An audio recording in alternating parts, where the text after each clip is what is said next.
Tonton video ini sampai selesai agar Anda tidak gagal paham.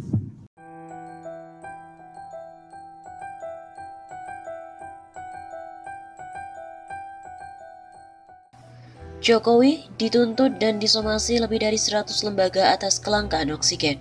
Sebanyak 109 organisasi masyarakat sipil melayangkan somasi terbuka pada Jokowi, Menteri Perdagangan Muhammad Lutfi, dan Menteri Kesehatan Budi Gunadi Sadikin atas kelangkaan tabung oksigen, dan naiknya harga tabung oksigen serta perlengkapan pendukungnya.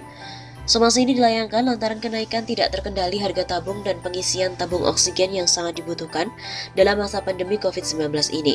Aliansi menilai ada kejanggalan di balik kenaikan harga, bahkan kelangkaan beberapa alat kesehatan termasuk oksigen. Berdasarkan pemantauan aliansi, selama 1 bulan terakhir, masyarakat diresahkan dengan kenaikan harga oksigen dan peralatannya hingga 200-300% di pasaran. Demikian pernyataan dari aliansi dalam pernyataan somasi pada hari Ahad 25 Juli. Aliansi menyatakan tidak memadainya kapasitas rumah sakit memaksa pasien menjalani isolasi mandiri di rumah. Menurut aliansi, bahkan pasien yang dengan komorbid yang semestinya dirawat di rumah sakit juga terpaksa menjalani isolasi mandiri. Data lapor COVID-19 mencatat hingga 25 Juli sebanyak 2.641 pasien COVID-19 meninggal saat isolasi mandiri atau di luar fasilitas kesehatan. Aliansi menilai ini menunjukkan kegagalan pemerintah dalam menjalankan kewajiban dalam penanganan pandemi. Menurut aliansi lagi ada beberapa aturan yang dilanggar seperti Undang-Undang Nomor 24 Tahun 2007 tentang penanggulangan bencana dan Undang-Undang Nomor 7 Tahun 2014 tentang perdagangan. Dalam pasal 26 ayat 1 Undang-Undang Perdagangan, pemerintah wajib menjamin pasokan dan stabilisasi harga barang kebutuhan pokok dan barang penting dalam kondisi tertentu yang dapat mengganggu kegiatan perdagangan nasional. Aliansi menyatakan barang kebutuhan pokok dan barang penting itu ditetapkan dengan peraturan presiden. Namun hingga saat ini pemerintah belum menetapkan peraturan presiden perihal hal tersebut. Aliansi menyatakan pemerintah dan pemerintah daerah semestinya juga melakukan pengawasan kepada pelaku usaha. Pasal 7A Undang-Undang Nomor 8 Tahun 1999 tentang perlindungan konsumen mewajibkan pelaku usaha untuk beritikat baik dalam melakukan kegiatan usahanya.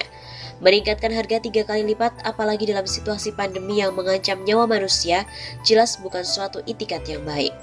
Aliansi menyatakan kelalaian yang mengakibatkan hilangnya nyawa manusia termasuk tindak pidana. Aliansi juga mendesak Presiden Jokowi, Menteri Perdagangan Muhammad Lutfi, dan Menteri Kesehatan Budi Gunadi untuk segera mengendalikan harga, memastikan ketersediaan oksigen dan tabung oksigen, serta memastikan distribusinya dalam waktu 7 hari saja. Jika dalam waktu tersebut tidak dipenuhi, maka kami akan melakukan langkah-langkah hukum dan konstitusional sesuai ketentuan perundang-undangan yang berlaku. Demikian yang ditulis dalam pungkasan somasi aliansi.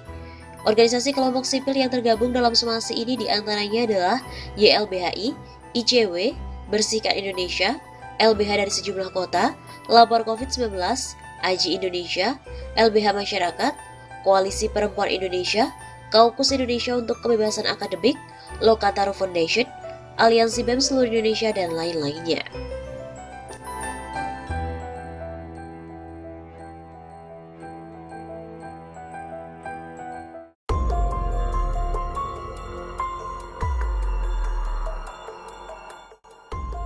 Memalukan, media asing memberitakan lemahnya pemerintah dalam menangani pandemi COVID-19. Kasus positif COVID-19 di Indonesia semakin hari kian meningkat. Bahkan satu demi satu tenaga medis juga gugur akibat penanganan pasien COVID-19. Tentunya memang banyak hal yang menyebabkan meninggalnya pasien. Dan kini yang menjadi perhatian publik adalah mengenai kelangkaan tabung oksigen untuk pasien COVID-19. Kondisi ini ternyata menjadi perhatian dunia. Bahkan sejumlah media asing menyoroti meningkatnya pandemi COVID-19 di Indonesia.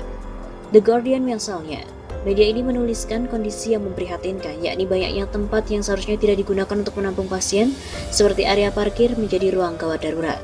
The Guardian juga menuliskan Indonesia's hospitals in COVID as car parks turn into emergency rooms. Dalam tulisannya, media asal Inggris itu juga menjelaskan banyaknya masyarakat yang kehilangan orang yang disayangi. Selain The Guardian, ada pula media asal Jepang yakni Nikkei Asia yang memberitakan mengenai ratusan pasien yang dirawat di luar rumah sakit karena keterbatasan tempat perawatan. Media ini juga menjelaskan bagaimana rumah sakit kewalahan dalam menghadapi lonjakan pasien. Indonesia COVID deaths soar as hundreds perish outside hospitals. Begitu judul berita yang ditulis oleh redaksi Nikkei Asia. Mereka yang bergejala ringan kerap disuruh isolasi mandiri, tapi karena pemantauan yang buruk dari pemerintah lokal, kondisi mereka malah memburuk dengan cepat. Dikutip dari Nikkei Asia. Sementara itu, dari Al Jazeera menyoroti kelangkaan gas yang terjadi di Indonesia dengan judul Indonesia copes with oxygen shortage as COVID cases quadruple. Dalam beritanya, media ini mewawancarai seorang analis hubungan publik, Bambang Harimurti. Banyak rumah sakit tutup karena penuh dan mereka tak bisa menerima pasien lagi. Dan mereka meminta warga menyumbangkan oksigen. Pemerintah meminta masyarakat tidak beli oksigen karena rumah sakit sedang membutuhkan. Jelas Bambang dalam kutipan wawancara tersebut. Seperti diberitakan bahwa media asing menyoroti COVID di Indonesia, pasien membludak, oksigen pun juga langka. Sejumlah media asing turut menyoroti situasi pandemi COVID-19 di Indonesia yang semakin parah, mulai dari masalah pasien terpaksa dirawat di luar rumah sakit hingga kelangkaan oksigen. Media Inggris The Guardian menyoroti berbagai rumah sakit di Indonesia yang terpaksa menyulap tempat parkir mobil menjadi ruang gawat darurat karena pasien COVID membludak. Dalam pemberitaannya yang bertajuk Indonesia's Hospitals in COVID Crisis as Car Parks Turn into Emergency Rooms itu, The Guardian memberitakan pengalaman sejumlah warga yang terpaksa kehilangan orang-orang yang mereka sayangi karena kekurangan alat medis di rumah sakit. The Guardian juga menyoroti banyaknya rumah sakit yang mengubah tempat-tempat parkir menjadi ruang darurat agar dapat mengakomodasikan lebih banyak pasien. Mereka juga mengutip pernyataan dari Sekjen Perhimpunan Rumah Sakit Seluruh Indonesia atau PERSI, Lia Gardenia Partakusuma, bahwa keterisian tempat tidur rumah sakit di sejumlah daerah seperti Jakarta, Banten, Yogyakarta, Jawa Barat, dan Jawa Tengah sudah 100%.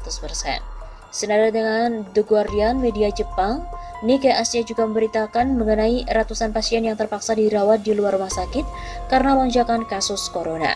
Dengan mewawancarai sejumlah warga, Nikkei Asia memaparkan rumah sakit di Pulau Jawa telah kewalahan menangani pasien dalam berita yang berjudul Indonesia COVID deaths soar as hundreds perish outside hospitals.